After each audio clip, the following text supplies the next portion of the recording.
ဇော်ကြီးတိတ်သားကအရှင်ဝိမလကိုလူရခီးရောက်အောင်ကောင်းကင်ခီးနဲ့လိုက်ပါပို့ဆောင်ပေးခဲ့ပါတယ်အဲ့လိုနဲ့ရွာမရောက်ခင်တောဇန်နာနေရာတစ်ခုမှာပဲအရှင်ဝိမလမြေပြင်ကိုဆင့်သက်ခိုင်းခဲ့လိုက်တယ်ဗျကဲတခါကြီးကျေးဇူးတင်ပါတယ်လို့ပဲဦးစင်းထပ်ပြောပေးရစီနော်ဒီနေရာကနေဆိုရင်ဦးစင်းသတင်းသုံးတဲ့ကြောင်းနဲ့တိတ်မဝေးတော့ဘူး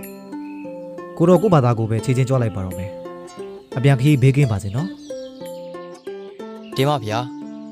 တပည့်တော်လည်းတက်နိုင်တဲ့ဘက်ကနေကုသိုလ်ပြုခွင့်ရလို့အထူးဝမ်းသာမိပါတယ်ဒါဆိုရင်တပည့်တော်ပြန်ဝင်ပြုပါအောင်ဗျာကောင်းပါပြီတကားတာဒုတာဒုတာဒု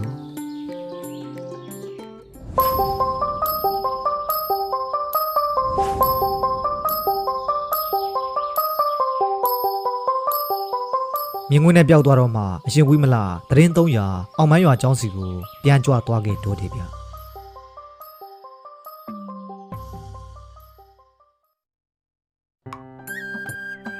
ဖိုးဒီတောင်ကုန်းကအဖွားစင်းရဲ့ခြံမှာမာလကာသီးတွေပြုတ်နေတာပဲကွာတရသီးတွေလည်းမှန်နေတာတွေ့တယ်တို့ညကြရင်တွားခိုးကြမလားဟေ့တွားခိုးတာကောင်းမှမလားဟေ့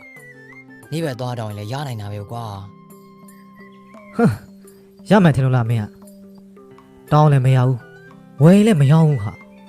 ဘယ်လိုလဲမသိပါဘူးကွာအဲ့အဖွားကတအားကစီနေတာကွာသူ့ခြံတော်ကိုကတ်သွားရင်တော့သူ့ခွေးနဲ့ဆွတ်ရှူတိုက်တာရော်ထဲမှာဆိုရှုပ်ရှုပ်ချက်ချက်ဖြစ်မှာဆိုလို့တဲ့တောင်ကုန်းမှာအိမ်သွားစောင့်နေတာကိုဒါကြည့်လူတွေနဲ့တစိကိုမရောတာဒါပေမဲ့တောင်ကုန်းဖြစ်နေတာတော့သူ့အသီးပင်တွေကတိလိုက်မှဲလိုက်ထားမှလုံယုံရောင်ကြီးဟိုတနေ့ကတော့ရော်ထဲကကိုမောင်ကြီးနွားသွားယူရင်းနဲ့တရသီးစားကျင်လို့တဲ့ခဲနဲ့ပြစ်ချတော့အဖွားစင်ကခွေးနဲ့လိုက်ကြိုက်ခိုင်းတာလေအခုကိုမောင်ကြီးရဲ့ပေါင်မှာခွေးကြိုက်တန်ရာကြီးနဲ့အတော်ဆိုးတဲ့အဖွားကြီးပါကွာဒါဆိုတို့ဟာရောသွားခွင်ခွေးကြိုက်ခံရမှာဘောဟေ့ကြည်လဲလဲဟေ့အတီခိုးလို့ခွေးကြိုက်ခံရရဲ့လို့သတင်းထွက်ရင်ရှက်စရာကြီးကွာအေးပါဟေ့ရဲ့လူကြီးတွေပြောတာကြားဘူးတာတော့လက်နဲ့ချောင်းကိုဖွက်သွားရင်ခွေးရမဟောင်းဘူးလို့ပြောတယ်ကွာအဲ့လိုမှမဟုတ်ရင်လည်းထညက်ခဲငါယူလာခဲ့မယ်ခွေးကြိုက်မခံစရာဘူးစိတ်ချ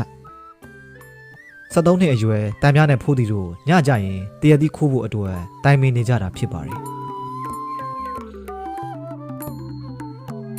သူတို့အဖွားစင်းရဲ့အိမ်ကတရသီးမာလကာသီးတွေကိုအရင်နေ့တွေကငှက်လျှောက်ပြီးရင်တွေ့ထားကြတာကြောင့်ပါ